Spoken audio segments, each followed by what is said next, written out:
Are you feeling stuck or unfulfilled in your current job? You're not alone. Many professionals reach a point where they wonder if their current job is truly right for them. And today we're going to explore some key signs that it might be time for you to make a career change.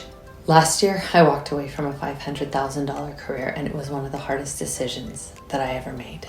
But sometimes stepping away can lead to a more aligned and fulfilling career path. Let me share some insights on how you can identify if it's time for you to make a change too. Hi, I'm Erin Tran, and today we're discussing the signs that it might be time for a career change and how to navigate this major transition. I'll be covering 4 specific things. Number 1, signs it's time for a change. 2nd, self-reflection tips. 3rd, preparation tips. And 4th, some personal success stories. By the end of this video, you'll have a clear idea of whether it's time for a career shift and how to approach it if it is. If you're considering a career change or you've already made one, leave a comment below with your experience or any questions you might have. I'd love to hear from you and help where I can. 3 signs it's time for a change. Do you find yourself feeling unmotivated or dreading going to work each day? It's a definitive sign that something fundamental might be missing from your job. Alternatively, are you constantly exhausted both mentally and physically despite adequate rest? Burnout is a significant indicator that your current job is not sustainable for your well-being. Or perhaps you feel like you've hit a ceiling with your current role, with no room for advancement or learning. And if you're not growing, you're not moving forward. For me, this starts happening when I get comfortable. I have learned to love the feeling of being uncomfortable because that's where I grow and push and get to explore my limits. And doing the same old day in and day out equals comfort. And that makes me not want to get out of bed and show up. And then I don't perform at my best. And I know it. That translates externally. So I'm always itching to keep pushing and seeing what I'm capable of. And I'm okay with the pain that comes from learning. And that's often the difference between high achievers and those who want to be high achievers. Self-reflection and assessment. Reflect on current satisfaction. It's crucial to take time to reflect on your current satisfaction and long-term goals. Ask yourself, what do I truly want from my career? And follow that with, what do I truly want from my life? Is your current role helping you achieve that? 2nd, identify passions and interests. Consider your passions, interests, and skills that you want to develop. What activities make you feel alive and engaged? I often get bored after a couple of years in a role, and I start asking myself, what's next? What's new and exciting? What additional adventure can I go on? For me, this is when I know I need to adjust something. Maybe it's as simple as reworking my current role just a little bit. A tweak here, an adjustment there, taking something off my plate, putting something new on. Or maybe it's taking on a new project, a big, hairy, scary one that maybe I won't do very well at, maybe I'll fail at, but I'd learn a lot along the way. One that's just out of reach of what I know that I am currently capable of. Or maybe I just want to do something completely different. I've taken all of these paths before because throughout our lives, we change in small ways and big ones. And what used to bring us joy and fulfillment, or what used to be the right path, it suddenly isn't anymore. And it's okay, we just have to acknowledge it. And we have to embrace that we've evolved instead of just going through the motions of something that no longer fulfills us or serves us or is the right direction in our lives. Preparing for the transition. Recognizing these signs is the first step. And once you realize it's time for a change, the next step is to prepare for the transition.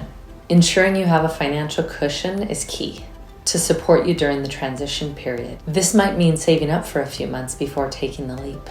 I definitely did this when planning to leave my career last year. Skill building.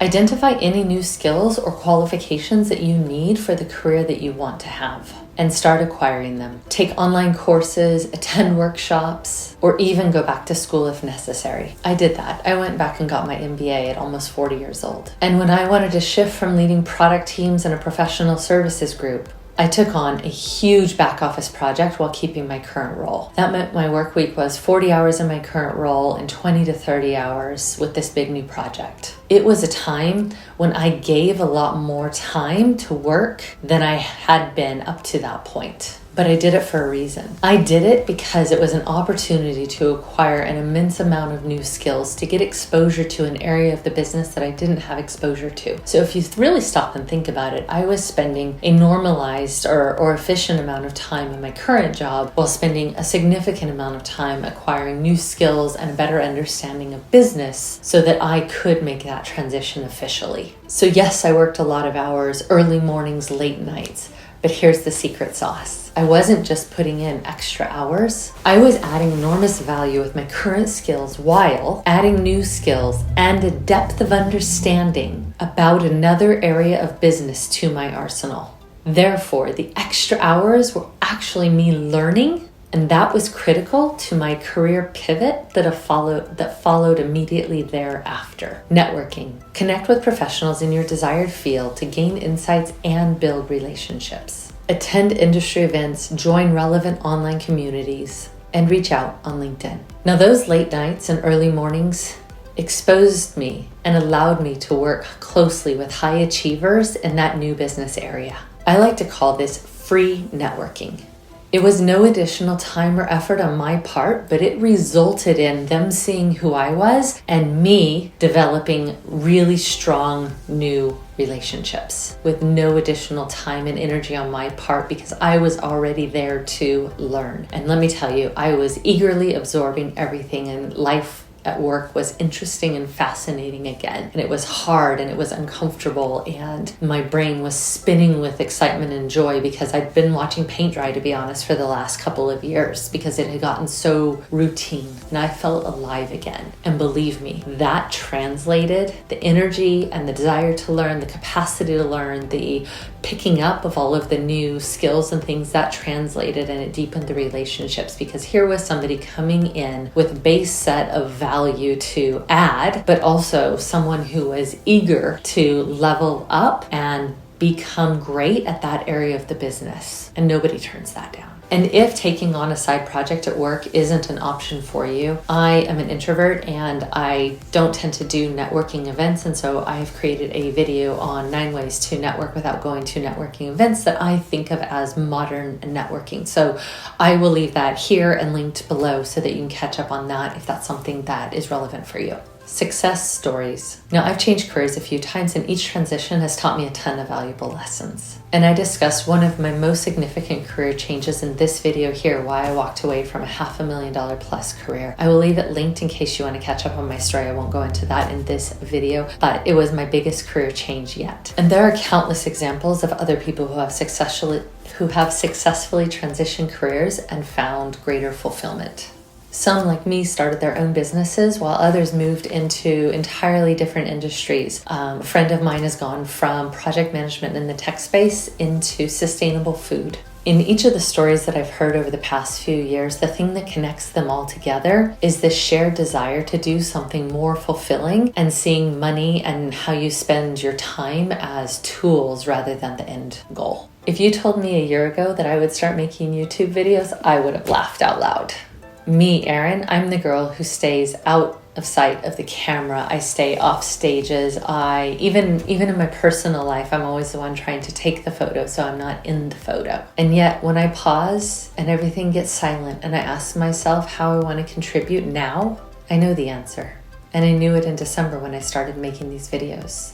I knew that in order to push for change at a larger scale, I needed to step in front of the camera in order to reach people that I would not otherwise be able to reach in a 9-to-5 job or even when I go and speak at universities. I knew that in order to push for change at a larger scale, to pass on some of the lessons that I've learned, I'd have to do it. And YouTube is a great platform to reach people that I would otherwise never be able to meaningfully connect with. By the way, my biggest challenge right now is understanding, if you're watching this video, what is it exactly that you are looking for, and then creating content that is tailored specifically to that. I would like you to leave me a comment. It would help me out greatly to say like who you are, what are your pain points, whether it's career or personal life. And if it aligns with my expertise, my promise is I will make a video on it just for you. Thank you so much for sharing this journey with me. I appreciate you and I will do my best. Making a career change is a big decision, not one to be taken lightly. But with the right preparation and mindset, it can lead to greater fulfillment and success. So reflect on your current situation, prepare adequately, and the rest will take care of itself. And if you feel like you don't have time right now to focus on making the change, I call baloney. You do. It's how you sequence your time. It's how you structure your time. It's how you think about time altogether. I have a final recommended video, which I created just for that right here. You should be doing your job in 20 to 30 hours a week maximum. So check out this video on how to rethink time and how to restructure your time so that you do have time to go after this career change you're looking for. All right, that's it from me, Erin Tran. Take care, stay true to yourself, and remember, lead with impact. Thank you. Bye.